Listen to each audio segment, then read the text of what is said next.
হরে কৃষ্ণ। শ্রী শ্রী গুরু গৌরাঙ্গ জয়তু, জয় শিল প্রভুপাদ। হরে কৃষ্ণ শুধু ভক্ত সজ্জন, আজকে আমরা পাঠ করব শ্রীমদ্ ভগবদ গীতা, যথাযথ 15 অধ্যায় পুরুষোত্তম যুগ। আমরা পাঠ করব পুরুষোত্তম যুগ 15 অধ্যায়। কেন এখন 15 অধ্যায় কেন পাঠ করব? কারণ এখন চলতেছে পুরুষোত্তম মাস। এই পুরুষোত্তম মাস আপনারা জানেন, বা জেনে না থাকলে এখন জানুন যে পুরুষোত্তম মাস প্রতি 3 বছর অন্তর অন্তর এই মাসটি আসে। সেটাকে বলা হয় অধিক মাস, যাকে বলা হয় মল মাস। কিন্তু ভগবান কৃপা করে এই মাসকে বিশেষ কৃপা প্রদর্শন করেছেন। তো সেই মাসের নাম হচ্ছে পুরুষোত্তম মাস। এই মাসে যদি কোনো কিছু একটা কর্ম করা হয়, সেই কর্মের ফল 1000 গুণ বেশি লাভ হয়। একটা যে কোনো কিছু কর্ম করা হয়, সেই কর্মের ফল 1000 গুণ বেশি ফল প্রদান করে। তো এটা হচ্ছে বিশেষ কৃপার মাস, হচ্ছে পুরুষোত্তম মাস।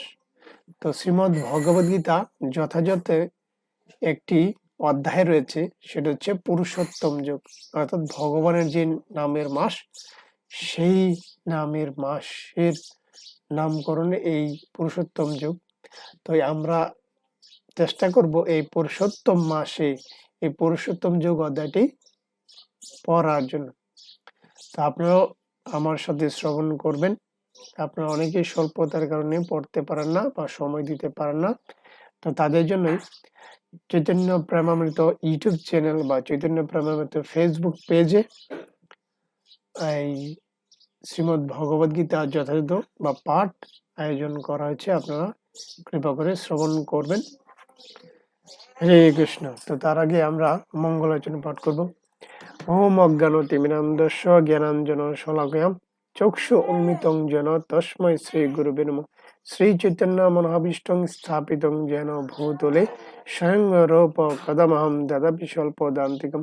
বন্দেহম শ্রী গুরুম শ্রীযুত পদ কমলম শ্রী গুরু বৈষ্ণবংশ শ্রীরূপং সাগ্রজতং সগণ লগ্নতং তং সজীবম সাদিতং শাব্দিতং পরিজন সহিতং কৃষ্ণ চৈতন্য দেবম শ্রী রাধা কৃষ্ণ পদন সহগণ ললিতা শ্রী বিশাখান্বিতং নমঃ বিষ্ণুপাদায় কৃষ্ণ প্রেষ্ঠায় ভূতলে শ্রীমতে জয় পতাকা স্বামিনীতে নামিনে নম আচার্য পাদায় নিতাই কৃপা প্রদায়িনে গৌর কথা ধামোদয় নগর গ্রাম তারিণী নমঃ বিষ্ণুপাদায় কৃষ্ণ প্রেষ্ঠায় ভূতলে শ্রীমতে ভক্তিবেদান্ত স্বামিনীতে নামিনে নমস্তে সরস্বতী দেবী গৌরবাণী প্রচারিণী নির্বিশেষ শূন্যবাদী পাশ্চাত্যদেশোদ্ধারিণী।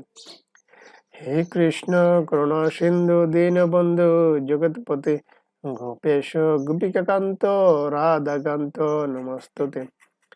তপ্ত কাঞ্চন গৌরাঙ্গী রাধে বৃন্দাবনেশ্বরী বৃষভানুসুতে দেবী প্রণমামি হরিপ্রিয়ে। নমো মহাবদন্নয় কৃষ্ণ প্রেম পদয়তে কৃষ্ণ কৃষ্ণ চৈতন্য নমে কৃতসে নমো নমঃ।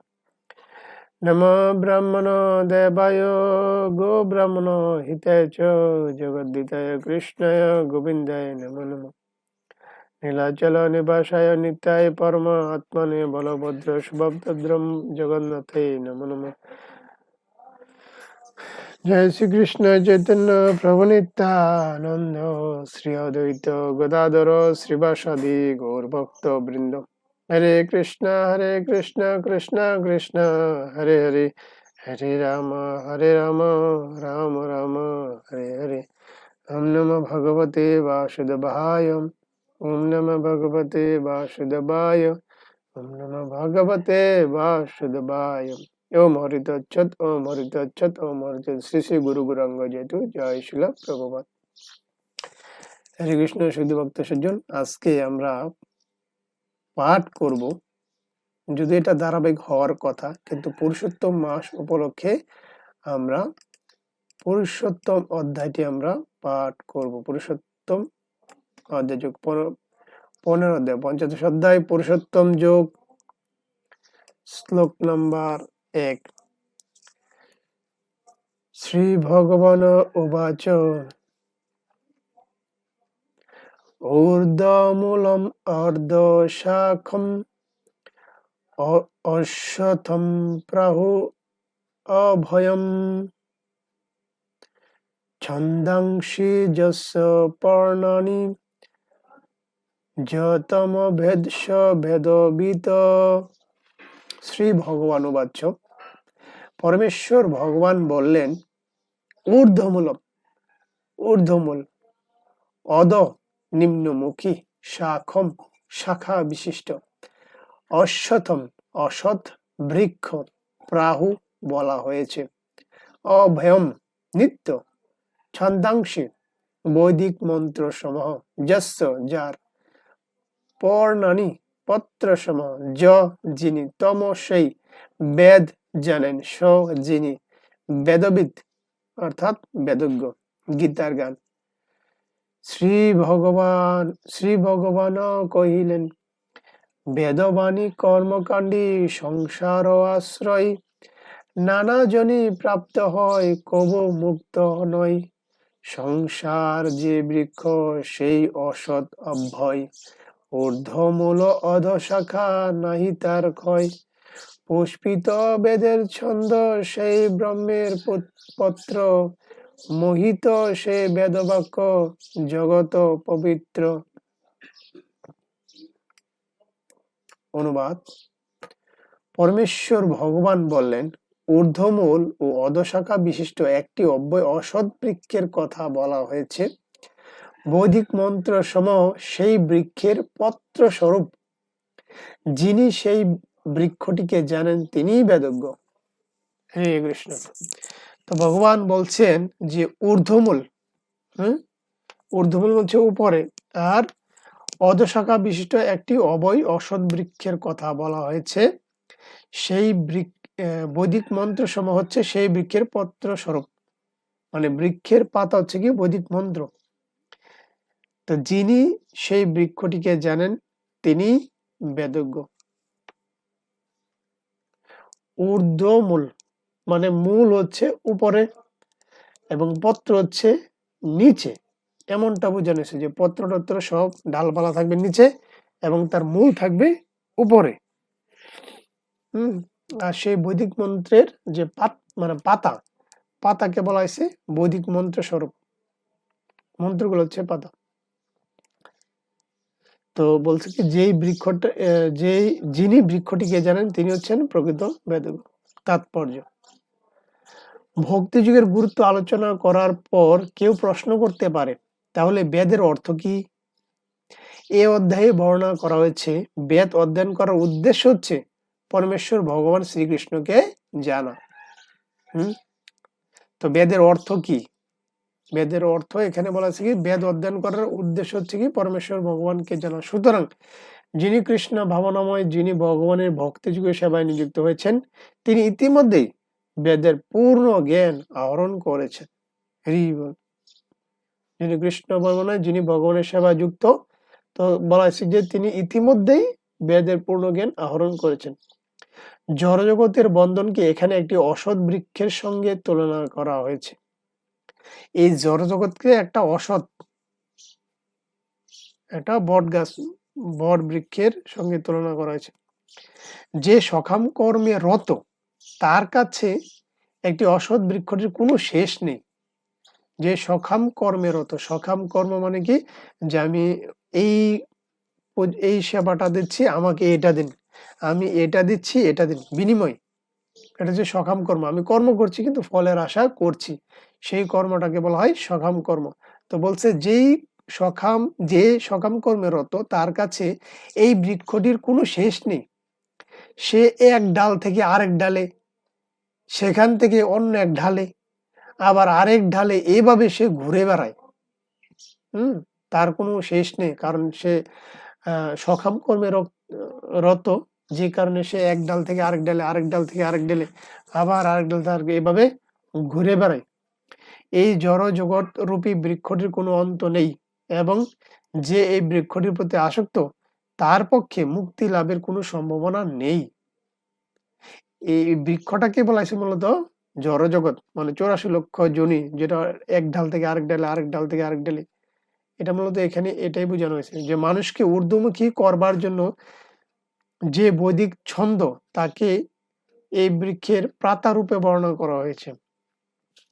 এই বৃক্ষের মূলটি ঊর্ধ্বমুখী, এই বৃক্ষের মূলটা হচ্ছে উপরে, কারণ তার শুরু হয়েছে যেখানে ব্রহ্মা অধিষ্ঠিত সেখান থেকে, হ্যাঁ, অর্থাৎ এই ব্রহ্মাণ্ডের সর্বোচ্চ গ্রহলোক থেকে। এখন কেউ যখন মায়াময় এই অভয় বৃক্ষটি সম্বন্ধে অবগত হতে পারেন, তখন তিনি তার বন্ধ থেকে মুক্ত হতে পারেন। হরে কৃষ্ণ। তো এখানে মূল বলতে কি বোঝানো হয়েছে, মানে উপরে, অর্থাৎ ব্রহ্মা থেকে সৃষ্টি শুরু কোথা থেকে, পরমেশ্বর ভগবান শ্রীকৃষ্ণ। তারপরে তিনি প্রথম জীব সৃষ্টি করেছেন ব্রহ্মা, যাকে সৃষ্টির দায়িত্ব দেওয়া হয়েছে। সেই ব্রহ্মাকে বলা হয়েছে এখানে মূলের প্রথম, যার থেকে আমরা সবাই সৃষ্টি হয়েছি। তো সেজন্য মূলটা গাছের, বৃক্ষটির মূলটা হচ্ছে উপরের দিকে, অর্থাৎ ব্রহ্মা থেকে শুরু করে তারপর নিচের দিকে হচ্ছে পাতা, লতা, ডালপালা। হ্যাঁ, তো এটা হচ্ছে জড় জগতের সাথে তুলনা করা হয়েছে।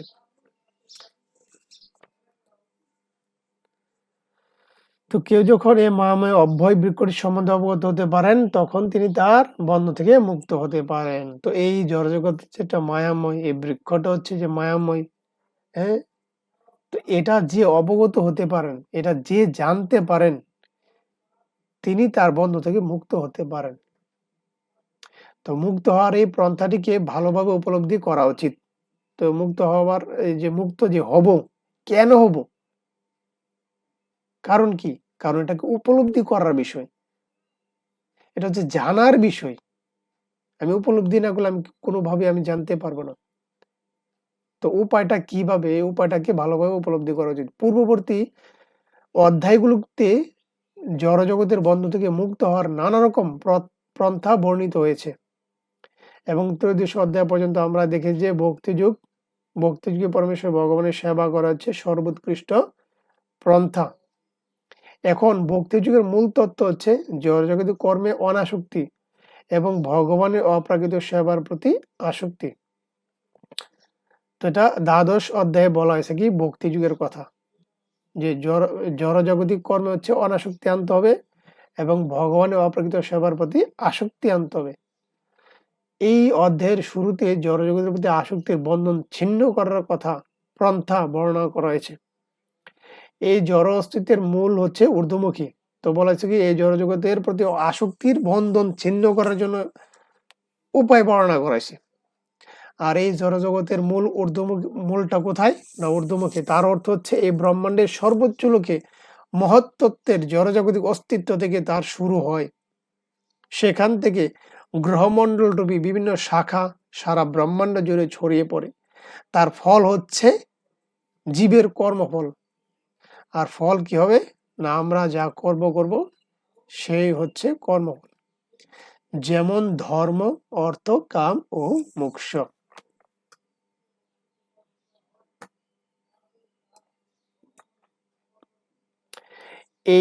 এখন এই জগতে এমন কোনো গাছের অভিজ্ঞতা আমাদের নেই যার শাখা নিম্নমুখী আর মূল ঊর্ধ্বমুখী, কিন্তু সেটি আছে।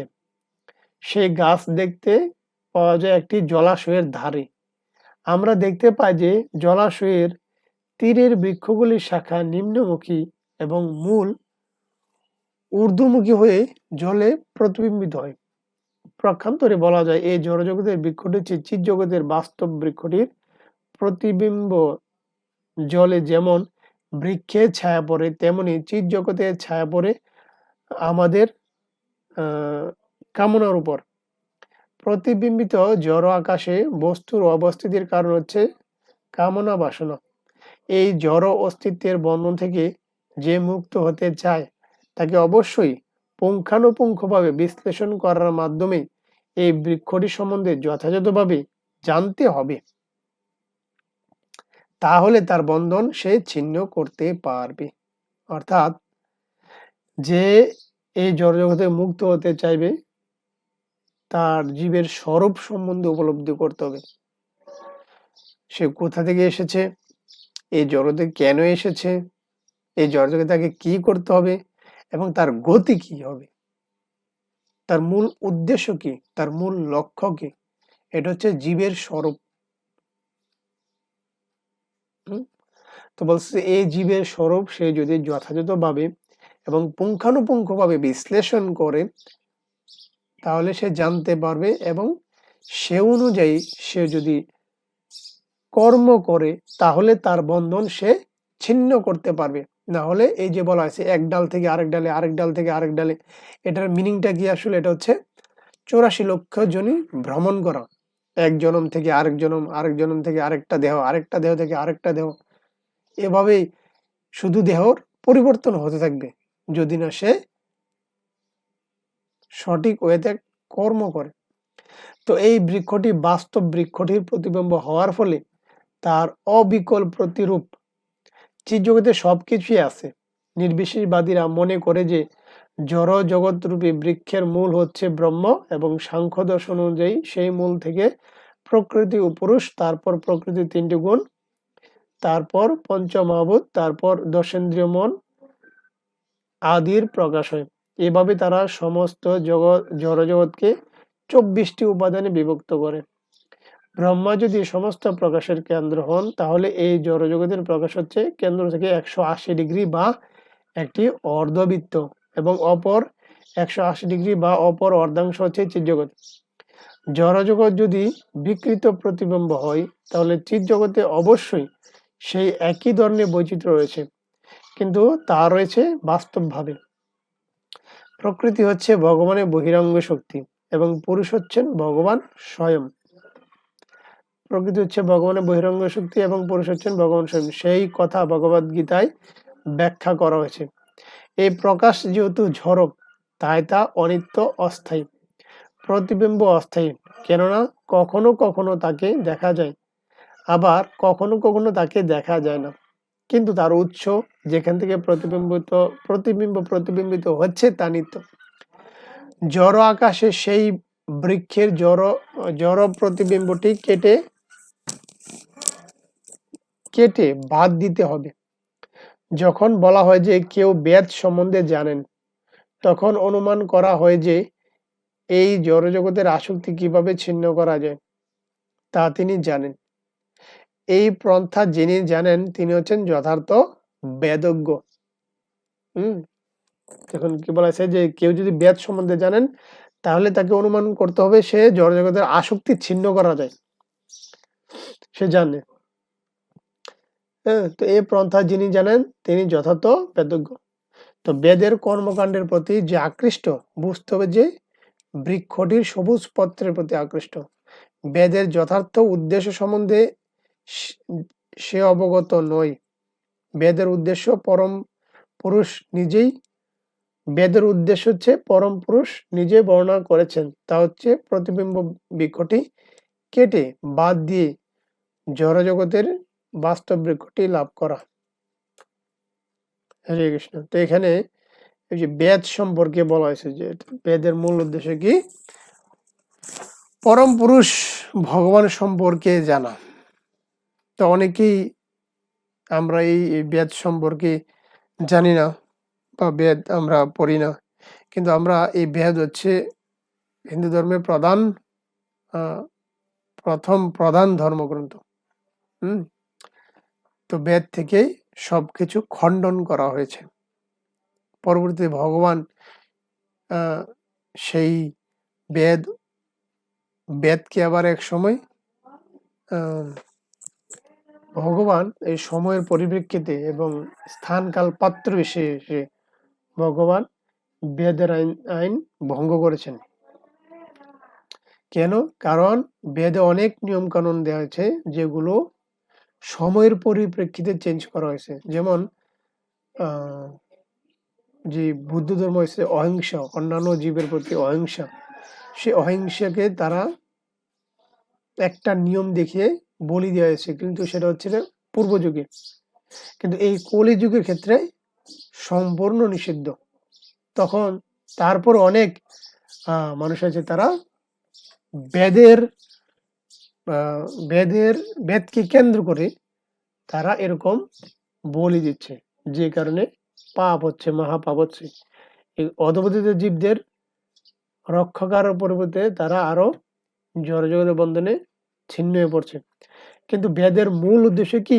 ভগবানকে জানা, পরম পুরুষ ভগবানকে জানা। এটাই বলা হয়েছে যে, আর বেদের সারাতি সার এখন কি? এই শ্রীমৎ ভগবদ গীতা। আর রয়েছে ভাগবত। শ্রীমৎ ভাগবত হচ্ছে ভগবানের মুখনিসৃত বাণী। এটাকে বলেছে আইন। আমরা প্রত্যেকটা দেশেই কিছু না কিছু আইন রয়েছে, যে আইন যে একটি রাষ্ট্রের আদর্শ নাগরিক হিসেবে সেই আইন মেনে চলতে হয়। যদি সে তা না মানে, তাহলে তাকে সেই আইন অনুযায়ী তাকে জেলে বা শাস্তি প্রদান করা হয়। ঠিক তেমনি এই শ্রীমৎ ভগবদ গীতা হচ্ছে একজন মানুষের, সেটা হচ্ছে তার আইন। তো আইন যদি কেউ না মানে, তাহলে তাকে শাস্তি প্রদান করা হয়।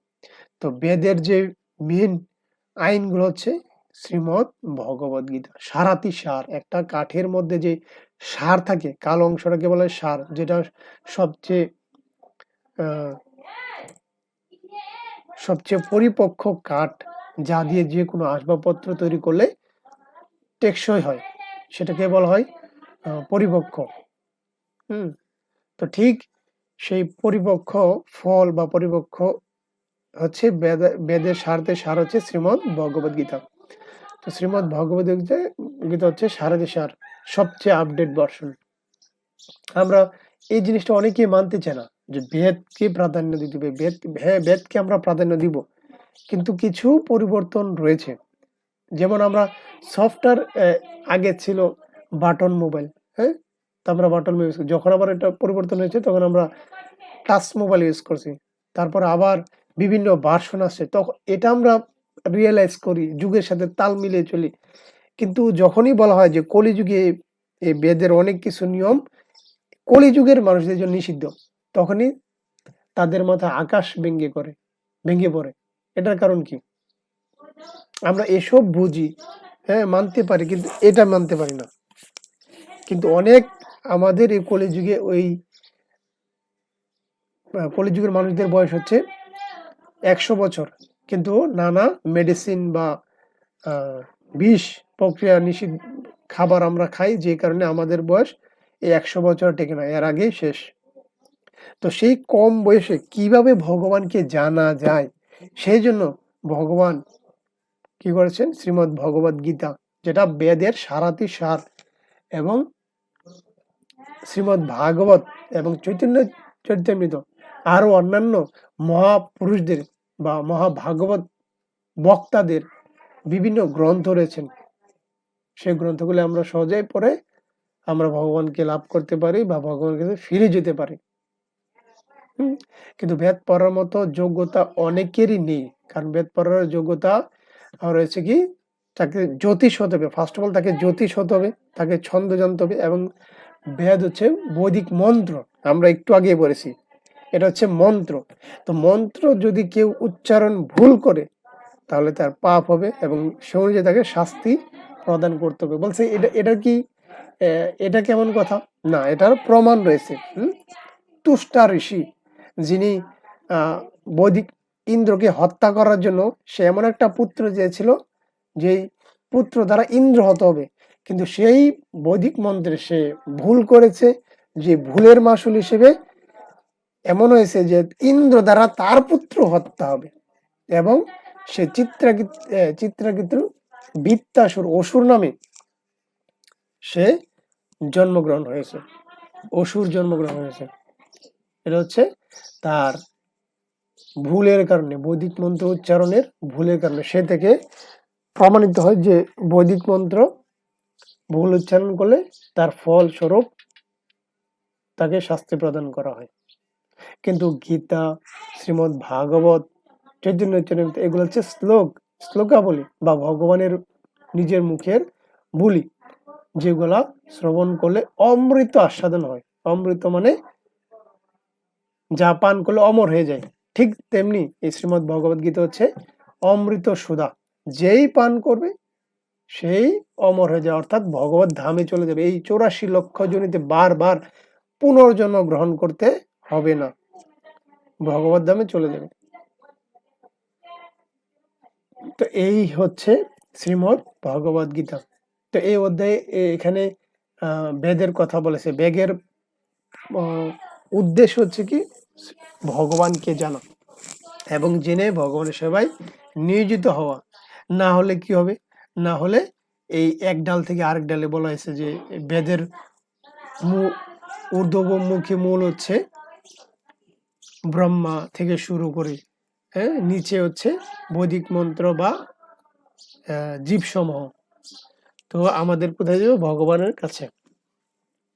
বেদের উদ্দেশ্য হচ্ছে ভগবানকে জানা।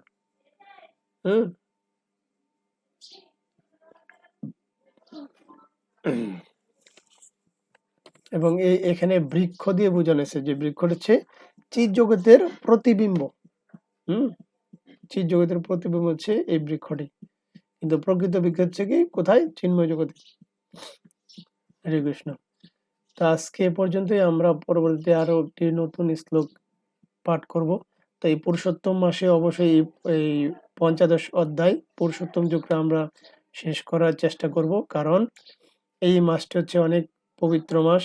এই মাসে যে একটি কর্ম করা হবে তার ফল 1000 গুণ ফল লাভ হবে। এটা হচ্ছে বিশেষ কৃপা লাভের মাস হচ্ছে এই পুরুষোত্তম মাস। যেটা ভগবান বিশেষ কৃপা প্রদান করেছেন।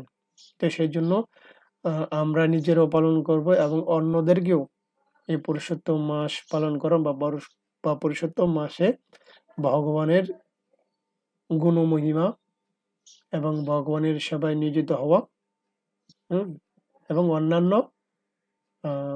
ভগবত সম্বন্ধীয় কর্ম করার জন্য উৎসাহিত করব, নিজেরা করব এবং অন্যদেরকে উৎসাহিত করব। হরে কৃষ্ণ।